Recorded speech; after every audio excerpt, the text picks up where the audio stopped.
Assalamualaikum warahmatullahi wabarakatuh. Bismillahirrahmanirrahim. Alhamdulillahi rabbil alamin. Wassalatu wassalamu ala sayyidina Muhammad wa ala alihi wa ashabihi wa man tabi'ahum bi ihsan ila yaumiddin. Allahumma arhamna bil Qur'an waj'alhu lana imaman wa nuran wa hudan wa rahmah. Allahumma zakkirna minhu ma nussina wa 'allimna minhu ma jahilna warzuqna tilawatahu ana al-laili wa atrafan nahar waj'alhu lana hujjatan ya rabbal alamin. Rabbi shrah li sadri wa yassir li amri wahlul 'uqdatam min lisani yafqahu qawli. Amma ba'. Tuan-tuan, puan-puan, sidang penonton yang sentiasa mengikuti daurah mufiq mushaf untuk faham isi Al-Quran bersama dengan Quran Channel pada setiap malam Jumaat. Alhamdulillah, pada malam ini kita dapat sama-sama lagi meneruskan sesi daurah mufiq. Cuma pada malam ni saya berseorangan. Sepatutnya kita masih lagi bersama dengan Syekh Abdullah Subhi. Cuma kerana keadaan kesihatan yang tidak berapa sihat, kita doakan moga-moga beliau diberikan kesihatan yang baik dan dia dapat meneruskan perbincangan kita. Dan perbincangan kita pada malam ini masih lagi berkisar berkenaan dengan topik qiraat, riwayat dan tariq. Dan pada malam ini saya sendiri akan membincangkan sambungan ataupun kita kata maklumat tambahan berkenaan dengan ilmu qiraat dan juga ilmu riwayat.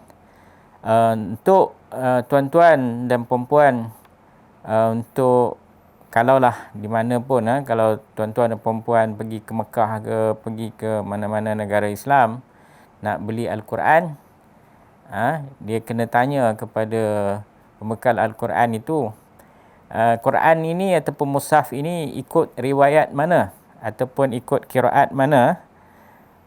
Dia sebab banyak riwayat ataupun banyak qiraat yang ada di dunia Islam sekarang ini. Jadi kena tanyalah Quran. Nanti silap-silap beli, balik Malaysia, ni kenapa ni silap ni? Sebenarnya tak silap pun. Dia ada mengikut kepada riwayat yang tertentu. Kalau tuan-tuan pergi ke Mekah Madinah, dia ada mushaf yang dijual ataupun yang dihadiahkan atas nama riwayat tentu, riwayat Qalun, riwayat Warash, riwayat Ad-Duri, riwayat riwayat Hafs. Jadi setiap mushaf itu di depannya dia akan tulis riwayat apa. Kalau riwayat Hafs dia akan tulis Hafs, riwayat Ad-Duri dia akan tulis Duri, riwayat Qalun, riwayat Warash dan sebagainya. Jadi kalau di Malaysia ni pun begitu juga. Tetapi keseluruhan Al-Quran di Malaysia ini lebih mengikut kepada riwayat Hafs daripada Asim. Jadi macam mana kita nak tahu? Dalam Quran tu dia akan sebutlah, dia Quran ini ikut riwayat mana. Jadi kalau tuan-tuan dan puan-puan sudah pun memiliki mushaf mufiq ini, jadi kita akan sebutlah di depan tu keistimewaan itu. Dia akan sebut, kita sebut di situ mengikut riwayat Hafs daripada Asim. Kalau bukan keistimewaan Quran, dia akan sebut mengikut riwayat Hafs daripada Asim. Maknanya kita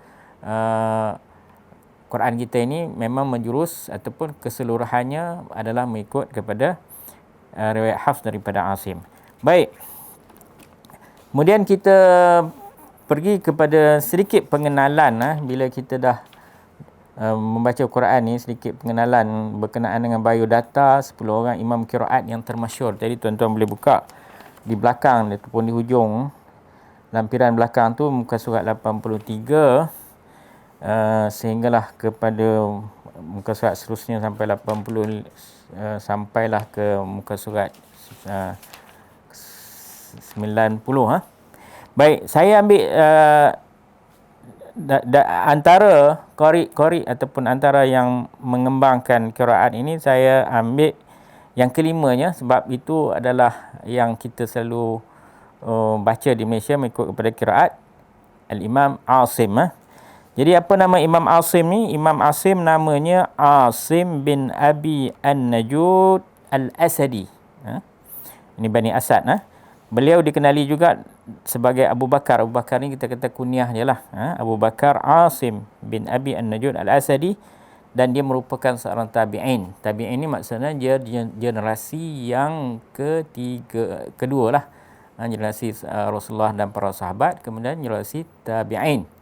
Yang seterusnya disebut tabi' at-tabi'in, maksudnya yang mengikut kepada tabi'in. Jadi dia generasi tabi'in, maknanya dia mengambil bacaan ataupun qiraat ini daripada salah seorang daripada sahabat yang masyhur. Baik, kemudian beliau adalah ketua qurra.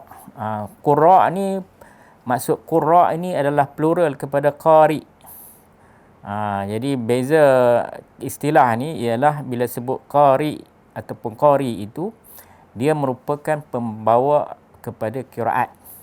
Qari, kalau sebut qari dalam bahasa Arab ni, qari ni maksudnya yang membaca. Tapi bila dalam istilah ilmu ulum Al-Quran ataupun bila istilah ilmu qiraat dan ilmu tajwid ni, bila qari itu maknanya orang yang bawa qiraat itu. Dan dia adalah merupakan ketua qurra.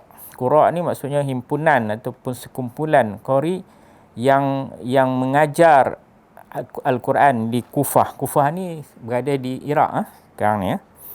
Dan terkenal sebagai seorang yang mempunyai suara yang paling lunak. Maksudnya bacaan yang memang hebat. Maknanya dari segi bacaan pun fasih, kemudian suara pun sedap. Dia membawa, sebenarnya bila kita membaca Quran ini, kalau kita betul-betul ikut kepada ilmu qiraat dan juga ilmu tajwid, sebenarnya dia sendiri secara automatik dia akan membawa kita kepada salah satu lagu. Maknanya dia akan membawa Quran tu berlagu. Sebab itu Quran ni dia kena baca dengan dia kena bezakan bacaan Al-Quran dengan bacaan hadis ataupun bacaan prosa dalam bahasa Arab, syair kan, dia berbeza. Quran ni dia kena baca dengan bilhunil arabiyah, dengan taranni, dengan lagu. Kita sebut alhamdulillahi rabbil alamin. Dia baca dengan lagu. Kalau tak lagu, alhamdulillah rabbil alamin. Itu beza. Jadi dia adalah ketua qurra yang mempunyai suara yang sedap, suara yang enak didengar, lunak, dan beliau meninggal pada tahun 127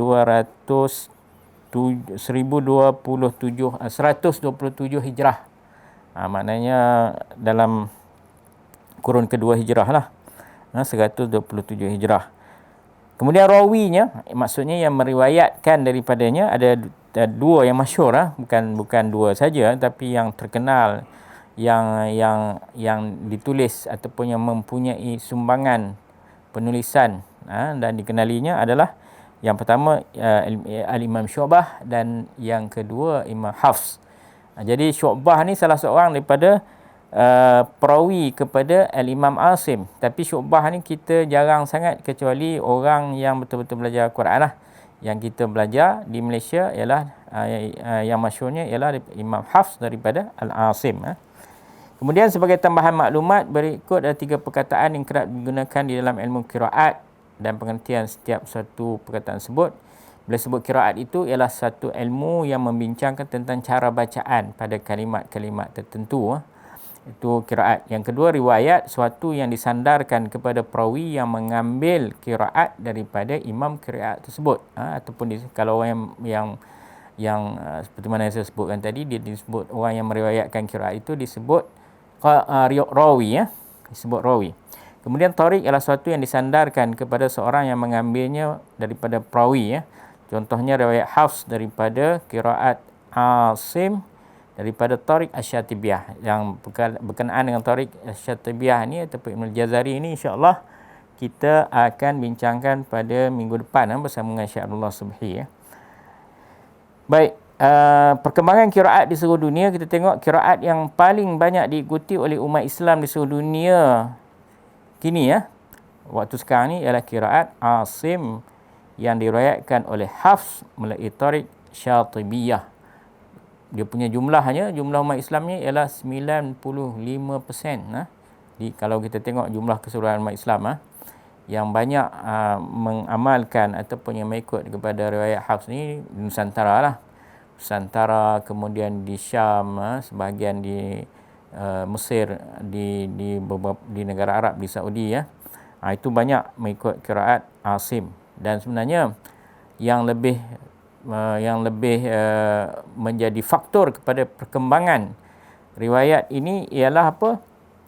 Ialah perkembangan ataupun kita kata kewujudan dinasti Osmaniyah, dinasti Ottoman ataupun Osmaniyah yang pernah memerintah ataupun yang menjadi khalifah dunia pada satu ketika dulu. Dia memerintah daripada Turki, kemudian ke sebahagian negara Afrika, kemudian di negara-negara Arab, dan juga termasuk India yang ada umat Islam, dan juga di Nusantara.